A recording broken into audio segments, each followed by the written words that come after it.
हिस्सों में जलवायु का सबसे पहला वर्गीकरण जो दिया था वो डी कैंडोले ने दिया था, जिनका पूरा नाम है अगस्टिन पिरामस डी कैंडोले। और इनके वर्गीकरण का आधार था वनस्पति यानी वेजिटेशन, और इन्होंने अपना वर्गीकरण है वो 1813 में प्रकाशित किया था। इन्होंने जलवायु को 5 भागों में बांटा और उसको बांटने का आधार था वनस्पति। इन्होंने वनस्पति को 5 श्रेणी में रखा। सबसे पहला मेगाथ्रम।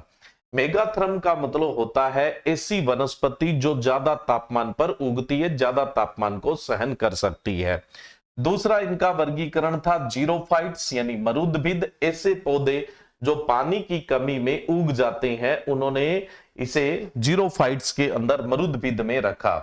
और तीसरा जो प्रकार था वो था मीजोथ्रम। मीजोथ्रम का मतलब होता है ऐसी वनस्पति जो साल भर एक मध्यम से तापमान पर क्या है उगती है, सरवाइव होती है, वो मीजोथ्रम में आती है।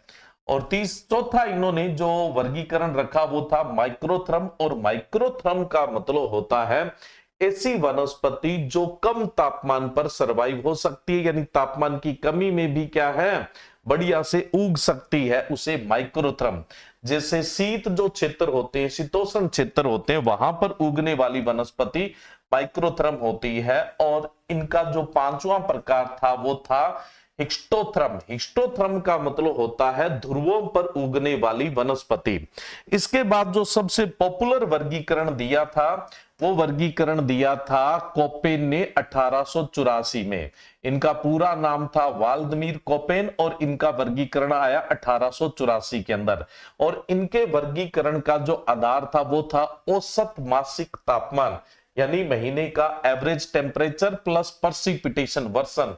वर्षन का मतलब होता है कि धरती पर पानी का किसी भी रूप में आना।